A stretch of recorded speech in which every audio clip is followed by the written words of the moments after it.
What up, guys? You're recording, right? Yep. What up, guys? I just let that roll. Yeah, that's what I'm talking about. Unedited parts. Exactly. Stuff, really. Keep that in. Just keep that in. I like that when it's super raw and real and authentic. Oh, hey guys. Welcome to another episode of The Side Hustle. This is a little segment that we like to do after the podcast. We're going to start putting these on Patreon. Yeah. We're getting to a point where we're going to try to monetize a little bit uniquely because there's a lot of money that goes into this thing. Yeah. We've already invested over $25,000 in these 60 episodes that we've done. I mean, we said this is 63, so we've already put a lot of money into this thing, and I'm not going to be able to sustain that forever. So we're gonna be looking for support from the community. And it was interesting because like you guys were just kind of talking about community in between the episode and this. So like why don't we dive into that a little bit? Yeah, in the episode you guys were talking about your relationship with vendors, and that was something that really stuck out to me because I feel like you guys partner with your vendors as opposed to we just work in the same space on the same event and staying in your own lane. You're very much willing to help out and kind of be those eyes and ears for those detail things that I know just from our relationship with Angeletta via events, like I know how much time she spends as a planner looking into those details. So you guys being able to be the other side of that and willing to keep those things in mind too, I think that speaks volumes as far as, the quality of work that you guys do. But how do you guys manage those relationships in general? So as far as we just try to keep a really close relationship with all of the vendors we work with. Community is what we've built our business, basically the backbone of what made us where we are now. And the cool thing about it is those are the people that are referring us most of the time. They're the first line of defense, your venues, your planners, your photographers. So we want to make sure we keep what they think is important in mind also.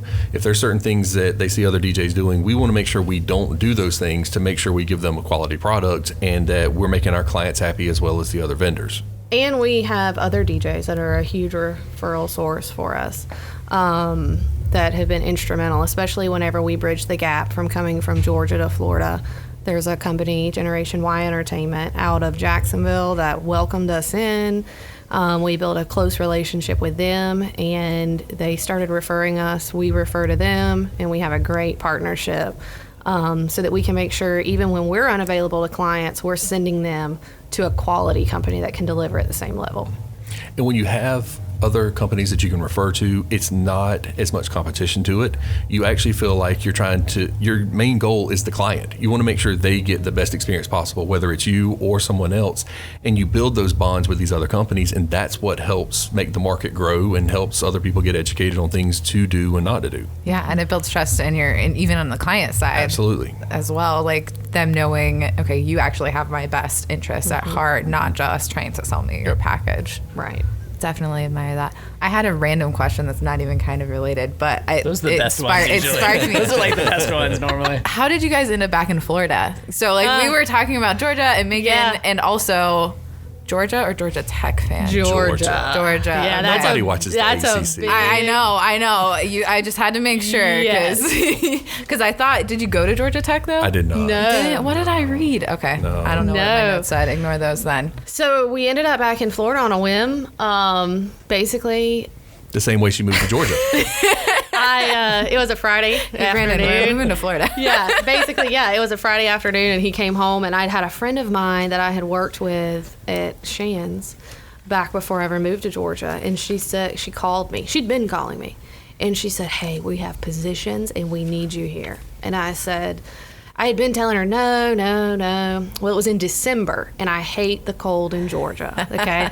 So she called me, and I said, you know what? Forget this. I'm just going to apply. I'm going to apply to the job. So I applied for the job. He came home, and I said, so I just applied for a job in Florida. You've talked about wanting to go to Florida. Or you mean that? Do you want to go to Florida? I hope so. The last 2 years or so that we were in Georgia, I wanted to come here. And I didn't. And she didn't. She wanted to stay there. So it was pretty much the final nail in the coffin. Hey, let's do this. Yeah. So I applied for the job. They called me. We moved 5 weeks later. Yeah. Oh my goodness. So we didn't We really still had to sell our house. Yeah. Everything. We didn't sell our house for 4 or 5 months after that. But yeah, I was like, okay, let's do this. And I was like, I think the business is in a place we can relocate. And it was, thankfully. And it's sustained. We've Yeah. been here 2.5 years. We still get a very high volume of calls from the Yes. area, and they trust us to know that we'll be there to Thankfully, provide. our business is not like based out of one location. You know, Yeah. like Yeah. we can travel and do whatever. But yeah, that's how we ended up here. Very similar to going to make it. Yeah. Exactly. Literally. It's a It's a pattern. Tuesday. Hey, let's go. Yeah, you guys are gonna have I to go like it. hear the Yeah. entire story because Yeah. it was in the podcast, episode 63. It was awesome. It was really, really good. I have one question, and like, what was the first big challenge like that you guys had to? And maybe this even goes back before Lindsay's time, right? Just kind of starting the business, because you said you had it for 2 years before she came along and made it so much greater. Yes, Lindsay. Just a general entrepreneurship question, right? Like, what was the first big like challenge that you had to get over? Like, what was the hurdle? Money, trying to figure out how to buy new equipment, because when I started, it was literally bottom of the barrel stuff. So to get to these next levels and to get lighting or to figure out how to do lighting, you had to have a lot of income coming in, because I was living off of a base salary as an electrician at the time. So to get better equipment, to get better events, we had to have more money coming in to actually buy that equipment. Once you got the equipment, then you had to figure out how to use it. So that was one of the biggest. Okay, so how did you solve it? Like, what did you do? I'm telling you. It's one of our Google's core the answer values to for a reason. everything. It really is. This generation, I don't know how people did anything before Google. Seriously. I mean, It's called the encyclopedia. yes, Yeah. yes. No, but But I mean, all right, but even getting the money, so you needed money. You realized that you need money for the equipment. How'd you get the money? I literally just squirreled away little by little each check. And when I started, I bought one speaker. Okay. And then I bought a microphone. And then I bought a mixer. And it was literally a process of, I would slowly build it up to that point to where we could get the little stuff that we needed at the time. Okay, what percentage would you say when people were hiring you, were they asking you what kind of equipment? No. Not So, really. I mean, they were just really The going. thing was, with me they were going for the being- R. Kelly voice. Exactly. So, I mean, so the skill set definitely was what sold well, it. The thing with me was, I was a perfectionist with my job. We did installation. We built things from the ground up. So you had to have a specific type of look or a specific, brand of equipment that you use, and that's what was in my mindset. You have to put the best foot forward at all times, and that's something we stick to even today. Even something as simple as taping cords down. Our guys know that if we ever catch a picture from a photographer and there isn't a cord taped, they're going to hear about Yeah. it. Those are things that are just the small little details about stuff. We want to make sure that everything is perfect. Do not want to be in the room with Lindsay when that No. happens. That's a big deal. Can you give us an example of the conversation? What's an example? Okay, here I am. I'm one of your crew. Oh, no. I forgot to tape down a cord. What happens? So what happens is, she lets me know Well- about it. I have to relay. Yeah. So how does that even that conversation? How does that go? Like in the same tone, the Yeah. same voice. I'm like, you need to get control of your people.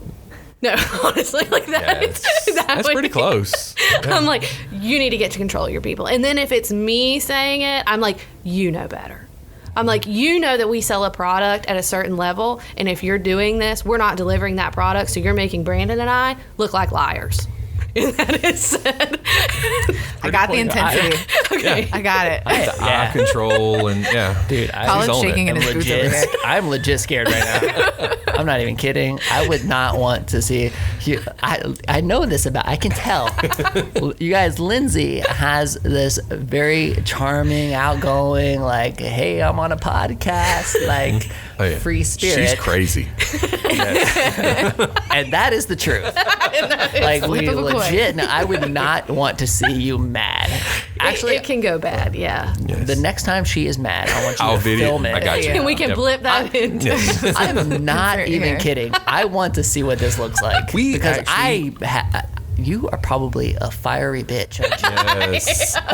And the cool thing is, the good and bad of it is it builds up for a very long time. So I only get one or two of those a year, but Yeah, I when you don't get do it them, much. you get them. And they're very entertaining. It comes out more work Yes. at the hospital. In the sense of when I get patients that are like needing someone to hone them back in. They always send me in. They're like, Send Lindsay in. Oh, you're that nurse. And I am, and I'm like, I got it. Yes. And then I'm like, okay. And you're like, no. Let me tell you We need to reevaluate what's about to happen right now. Yeah, that's what Do you know how much control I have over your health right this second?